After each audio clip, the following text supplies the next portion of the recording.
tous, je suis ravie d'être avec vous pour ce JT du jeudi 11 juin. Toutes les heures à partir de 18h, retrouvez l'essentiel de l'actualité du Grand Grenoble. Et petit à petit, tout redevient normal, ou presque. C'est en tout cas le cas des marchés de Grenoble qui reprennent leur service classique. Pour permettre la distanciation physique, les marchés de l'Estacade, Europol et Auch s'élargissent à partir de ce samedi 13 juin et chacun des marchés de la commune retrouve ses horaires habituels. 3 km de véloroute supplémentaires longeant le Drac. Ce jeudi était inaugurée la nouvelle voie verte reliant le sud de l'agglomération et la zone commerciale de Comboire. L'objectif est toujours le même, inciter les travailleurs à effectuer leur trajet quotidien en prenant leur guidon plutôt que le volant de leur voiture. C'était un défi lancé par les associations de cyclistes, les citoyens du sud de notre territoire, que de faire sauter le verrou historique qui était le terrain militaire, que nous réussirions à créer cette continuité cyclable sur cette véloroute qui permet de relier non seulement les communes de notre territoire, mais à terme même le grand territoire vers l'Oisans, vers le Voironnais, le Grésivaudan. Nous avons au-delà de nos espoirs plus de 1000 voyageurs jour depuis l'ouverture de ce tronçon de piste cyclable, du vélo loisir, mais aussi du vélo pour aller au travail ou pour faire ses courses. C'est bon pour le pouvoir d'achat, c'est bon pour la santé en termes d'activité, mais particulièrement en situation pandémique aujourd'hui comme geste de protection. 2500 salariés travaillent aujourd'hui sur Comboire, 200 enseignes. Il y avait un problème finalement un peu d'isolement, notamment en termes d'accès vélo. Aujourd'hui, puisque cette piste relie Clé, Pont de Clé, Échirolles, Grenoble et toute l'agglomération d'une certaine façon et Comboire avec. Donc évidemment, ça facilite l'accès au mode doux de Comboire, ce qui sera, je pense, en matière d'attractivité de la zone, important. On est dans une stratégie de maillage désormais et des grands maillages. C'est demain entre Jarry et Champagné, c'est entre Visil et Loisan, et c'est bien sûr plus au sud entre Pont de Clé et Clé, Clé et Vif. Et le coût de l'opération s'élève à 1,6 million d'euros. Une fresque à l'effigie de George Floyd vandalisée, une œuvre réalisée en hommage à cet Afro-Américain mort des suites de violences policières à Minneapolis, a été saccagée ce mercredi.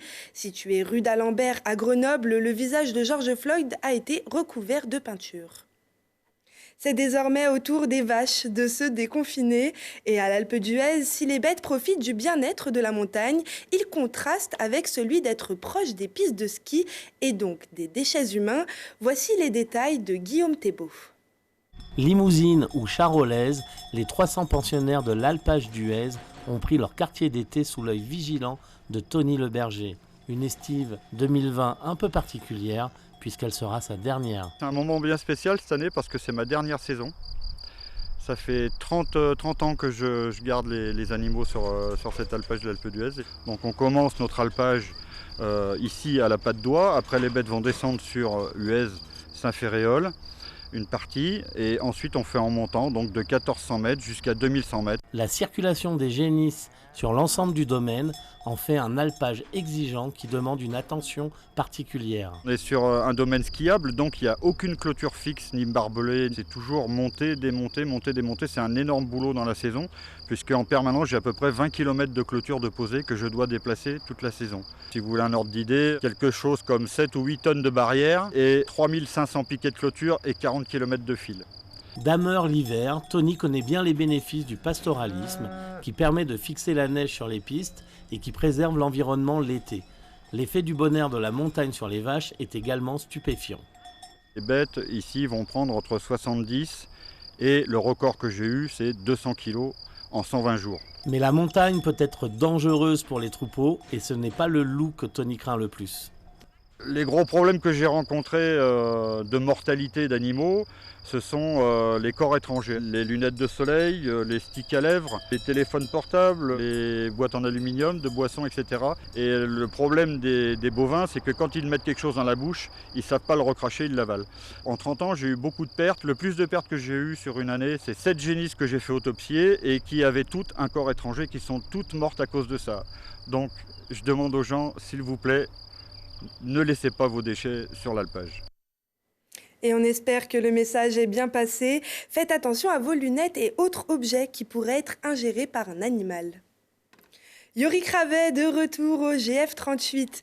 10 ans après avoir quitté le club et des passages à l'AS Saint-Étienne en Suisse et même en première division allemande à Fribourg, le natif d'Échirolles revient à la maison.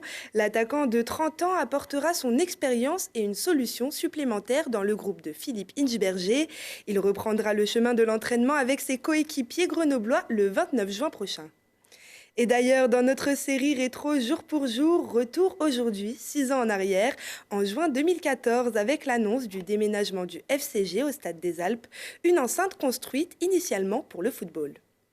Cela ne ressemble pas vraiment à une pelouse dédiée au rugby. Normal, celle-ci est en cours de réfection. Car oui, le FCG est désormais chez lui, au Stade des Alpes, les soirs de match en tout cas. Le président Marc Chérec vient de l'officialiser, pourtant la décision avait été prise dès le mois de janvier dernier. Il s'agissait alors de jouer au Stade des Alpes le temps de la durée des travaux à Lesdiguières. Mais le projet de modernisation du vieux stade étant figé, le FCG déménage pour les 2 saisons à venir. Pas d'autres précisions. On a atteint nos limites en termes de capacité du grand public à Lesdiguières et si on veut continuer à grandir, il faut qu'on fasse grandir aussi notre environnement de public, de supporters et qu'on arrive à attirer de plus en plus de monde autour de cette équipe. Et on met en place une politique d'abonnement la plus attractive possible pour que chacun puisse venir selon ses moyens, même ceux qui ont des faibles moyens. Les plus petites bourses peuvent s'orienter vers le nouveau pack FCG Fan, 130 € l'abonnement à l'année, placé sur les côtés. Mais ici, on voit bien de partout, c'est l'avantage du Stade des Alpes, le plus beau stade de top 14. Petit bémol et encore, il va falloir partager avec les footballeurs. J'espère que la Fédération française de foot aura l'intelligence d'éviter tant que se peut de nous programmer en même temps les mêmes week-ends. Et il y a la possibilité pour que les 2 équipes jouent tranquillement et en bonne entente et en bonne intelligence leur championnat ici tous les 2 au Stade des Alpes.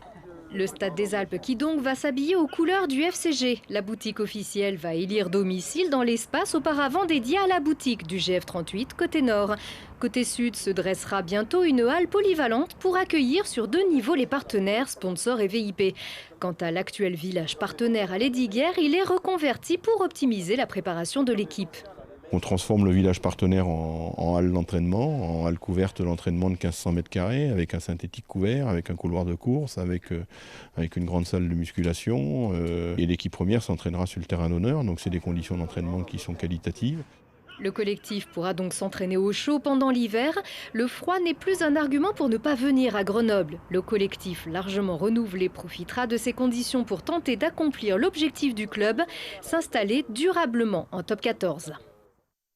Et à l'époque, le FCG jouait en top 14 et le GF38 en CFA, l'équivalent de la 4e division. Aujourd'hui, les 2 clubs évoluent en 2e division et continuent de se partager le stade.